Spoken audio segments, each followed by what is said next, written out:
Welcome back to our initiative Legally Saral. We are continuing our GST series where today we will be discussing the concept of input service distributor. That said concept is governed by section 20 of the GST Act. So let's start, friends, with input service distributor. What is an input service distributor? ISD is popularly known as input service distributor. It is an office of a supplier of the goods or services or both, where documents like invoice of service attributable to other locations are received. Since the service is related to other location, the corresponding credit should be transferred to such location as services supplied from there. Care should be taken to ensure that inter-branch supply of services shall not be misinterpreted as a distribution by ISD. Please recollect that ISD cannot be an office that does any supply of its own, but must be the one that merely collects invoices of services and issues prescribed document for a distribution. In easy language, input service distributor है क्या? आपका एक head office है और आपके branches हैं all over India. Head office ना ही कोई गुड सप्लाई करता है और ना ही कोई सर्विसेज सप्लाई करता है, बट उसको कुछ इनवॉइसेस की सर्विसेज इनवॉइसेस उसको रिसीव होते हैं जो सर्विसेज ब्रांचेस में यूज हुई या फिर एक कॉमन सर्विस की कैटेगरी में आई. Purely example, audit fees. अब एक ऑडिटर ने सब ब्रांचेस को ऑडिट किया, हेड ऑफिस पे भी ऑडिट किया, बट इनवॉइस रेज कर दिया हेड ऑफिस में, बट वो सर्विसेज कॉमनली यूज हुई हैं for all the branches in the head office. तो as an ISD distributor head office के पास ये ऑप्शन है कि वो अपने आप को पहले ISD की कैटेगरी में GST में रजिस्टर करें और फिर वो location wise, branches wise input services को डिस्ट्रीब्यूट करें. उस पर प्रायरली कंडीशन क्या है कि इनपुट सर्विस डिस्ट्रीब्यूटर कोई गुड्स और सर्विसेज की सप्लाई में एंगेज नहीं होना चाहिए, और अगर वो है तो उसको एक सेपरेट नंबर GST का रजिस्टर करके then he has to apply for supply of services or goods in its individual capacity. Secondly, ISD cannot normally be used in a situation where there is a liability to pay GST arises. जैसे कि मैंने बताया कि ISD खुद individual capacity में goods और services में engage नहीं हो सकता है. सो जब ऐसा कोई केस होगा जहाँ पे एक हेड ऑफिस और एनी ब्रांच जो ISD में रजिस्टर्ड है वो गुड्स और सर्विसेज सप्लाई में एंगेज नहीं है, तो there will never be situation जहां पे उसको टैक्स पे करना पड़ेगा. उसका काम क्या होगा? It can only receive input tax credit on invoices related to services and distribute such credit in the manner discussed below. जो मैनर है डिस्ट्रीब्यूशन का वो हम लेटर ऑन स्टेज पे भी डिस्कस करेंगे. Now what the section 20 states: input service distributor shall distribute the credit of central tax as central tax or integrated tax as integrated tax or a central tax by way of issue of document containing the amount of input tax credit being distributed in such a manner as may be prescribed. Means मैं input service distributor हूँ, मेरा example continue करते हैं कि मैं head office में हूँ और मैं ISD की कैटेगरी में GST में रजिस्टर्ड हूँ. और मेरे पास जो इनवॉइस आया वो CGST, SGST का भी आ सकता है और वो IGST का भी आ सकता है. अब मुझे वो डिस्ट्रीब्यूट करना है, तो मैं सेंट्रल टैक्स को सेंट्रल टैक्स की कैटेगरी में भी डिस्ट्रीब्यूट कर सकता हूँ अपनी दूसरी ब्रांचेस में, और उसको IGST की कैटेगरी में भी बिल कर सकता हूँ. IGST का इनवॉइस है तो मैं उसको IGST में बिल कर सकता हूँ या सेंट्रल टैक्स में भी बिल कर सकता हूँ. बट SGST को हम SGST की कैटेगरी में बिल करेंगे या IGST की कैटेगरी में बिल करेंगे. CGST को हम SGST की कैटेगरी में बिल नहीं करेंगे. अगेन इसको और इलेबोरेट किया गया है. इनपुट सर्विस डिस्ट्रीब्यूटर में distribute the credit subject to the following conditions, namely credit can be distributed to the recipients of credit against a document containing such detail as may prescribe. The amount of credit distributed shall not exceed the amount of credit available for distribution. It means कि आपको credit उतना ही distribute करने की permission है जितना credit आपके पास available है। आप अपने क्रेडिट अवेलेबिलिटी से ज्यादा डिस्ट्रीब्यूट नहीं कर सकते, ये प्री कंडीशन है। The credit of tax paid on input services attributable to a recipient of credit shall be distributed only to that recipient।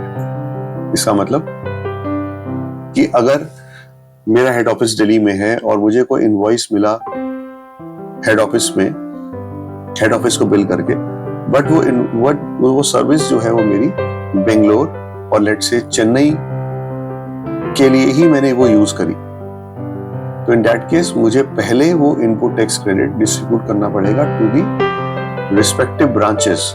मैं उसको सब ब्रांचेस में डिस्ट्रीब्यूट नहीं कर सकता।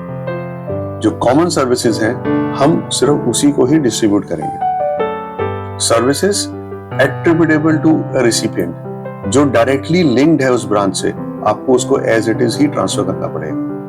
The credit of tax paid on input service attributable to more than one recipient of credit shall be distributed among such recipient to whom the input services is attributable, and such distribution shall be on the pro rata basis of the turnover in the state or a turnover in the UT. It means मेरे पास 10,000 रुपए का input आया, मैं head office हूँ और ISD की category में registered हूँ। मैंने उस 10,000 में से फाइंड आउट किया कि 5,000 मेरी चेन्नई यूनिट का इनपुट है, बिकॉज वो सर्विसेज प्योरली चेन्नई के लिए यूज हुई है। तो 5,000 मैं डिस्ट्रीब्यूट कर दूंगा चेन्नई को, एंड देन जो बैलेंस 5,000 है वो मैं सारी ब्रांचेस में प्रो राटा बेस पे डिस्ट्रीब्यूट कर दूंगा। Pro rata base will be the mechanism by way of turnover. The input will be distributed. The credit of tax paid on input services attributable to all the recipients of credit shall be distributed among such recipients, and such distribution shall be on the pro rata basis on the basis of turnover. Again, ये repetition ही है। Relevant period को define किया गया है इसमें। वो relevant period क्या होगा?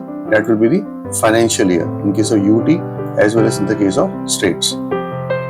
If some or all the recipients of the credit do not have any turnover in their states or union territory in their financial year preceding the year during the which the credit is to be distributed, the last quarter for which the details of such turnover of all the recipients are available, previous to the month during the which the credit is distributed, means वापस आते हैं इस page पे।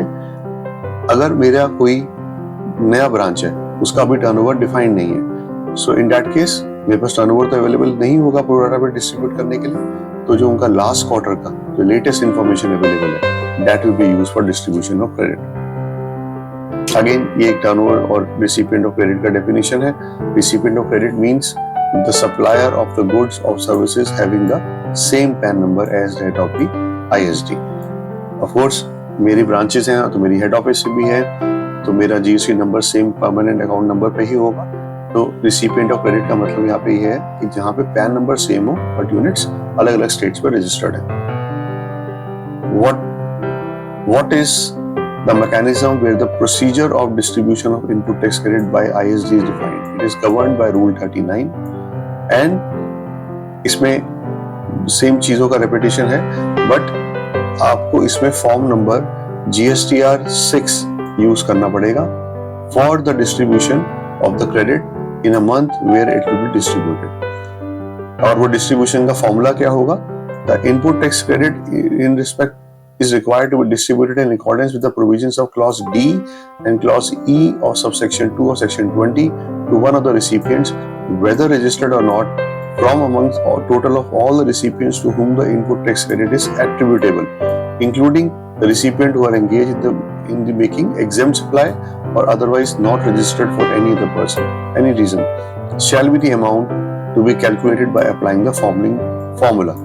C1 is equal to T1 divided by T into C. What is C1? Is the amount of credit to be distributed. T1 is the turnover, जो भी अपन ऊपर discuss किया, और and T is the aggregate of turnover during the relevant period of all the recipients to whom the input service is attributable in accordance with the provisions of section 20। Easy language में इसको समझने की कोशिश करते हैं कि मैं एक इनपुट सर्विस डिस्ट्रीब्यूटर हूँ, मैं उसको डिस्ट्रीब्यूट करने का प्रोसीजर क्या होगा, that is governed by rule 39 हमने ऊपर देखा, और कौन सा फॉर्म मैं GST में भरूंगा for distribution, that is GSTR 6। Now, input tax credit that is required to be distributed. अब मैं उसका फॉर्मूला क्या डिफाइन करूंगा, वो फॉर्मूला यहाँ पे बताया, C1 is equal to T1 divided by T. T1 is the turnover of a particular branch. T is the aggregate turnover from all the branches and head office, and multiplied by C. C is the amount of credit to be distributed. लेकिन इसमें आपको ध्यान रखना है कि ये जो formula है वो कॉमन आईटीसी के ऊपर है. जो डायरेक्टली लिंक्ड आईटीसी है वो स्ट्रेट फॉरवर्ड उस ब्रांच को डिस्ट्रीब्यूट हो जाएगा वो जिससे वो लिंक करता है. अगेन ये रूल्स जो है सेम चीज रिपीटेशन कर रहे हैं. We are just showing for the purpose कि anybody wants to read the law, they can take the picture और they can pause the slide for understanding the law. इसमें एक चीज बहुत इंपॉर्टेंट है कि आपको सारा का सारा इनपुट टैक्स क्रेडिट डिस्ट्रीब्यूट करना है, चाहे वो एलिजिबल फॉर क्रेडिट है या नहीं है, चाहे वो 17(5) में ब्लॉक्ड है या नहीं है, आपको सारा का सारा डिस्ट्रीब्यूट करना है. अगेन ये सब रिपीटेशंस है, बार बार हम इसको रिपीट नहीं करना चाहेंगे. Anybody who want to read these law provisions they can pause the site and look for it. अब इसको एग्जाम्पल के तौर पे समझने की कोशिश करते हैं. ABC Infotech Limited has its head office in Mumbai, for which it has additionally has an ISD registration. हमने भी पढ़ा पीछे और सुना भी कि ISD रजिस्ट्रेशन के लिए आपको सेपरेट नंबर लेना पड़ेगा अगर आप कोई सप्लाई में भी एंगेज है. अगर आप सप्लाई में एंगेज नहीं है तो ISD registration is enough for a particular head office और a branch. The company has 12 units across India, including its head office. It receives the following invoice in the name of the ISD at Mumbai for the month of January 21. अब ABC Infotech Limited है, इनका head office Mumbai में है और इनकी 12 branches हैं India से बाहर. अब उनको एक इनवॉइस मिला 1 lakh at GST at the rate of 18% लगा के 18,000. Peace link technologies registered in UP. UP ने मुंबई को बिल करा 1 लाख रुपए का इनवॉइस, 18,000 रुपए GST लगाया फॉर रिपेयर्स. और वो रिपेयर कहाँ पे हुई? Mangalore, Calcutta and Gurgaon. And Gurgaon location is not registered as it is engaged in the exempt supply. Gurgaon location जो है वो रजिस्टर्ड नहीं है और बेंगलोर और कलकत्ता रजिस्टर्ड है. अब देखते हैं इसको, ये कैसे हम इसको डिस्ट्रीब्यूट करेंगे. इनवॉइस ए बेंगलोर, कलकत्ता, मुंबई, गुड़गांव और बाकी 8 यूनिट्स. जैसे हमने देखा था 12 यूनिट्स टोटल थी उसकी ब्रांचेस. तो first 18,000 is a total GST and हमारी सर्विसेज किस किस यूनिट के लिए हमने रिपेयर की सर्विसेज उसने ली? बेंगलोर, कलकत्ता एंड गुड़गांव.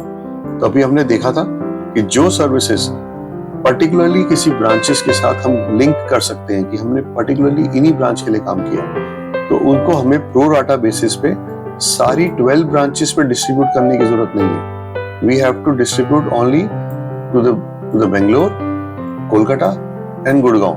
अब गुड़गांव के पास रजिस्ट्रेशन नहीं है, it does not matter. So इन्होंने रेशियो क्या निकाला?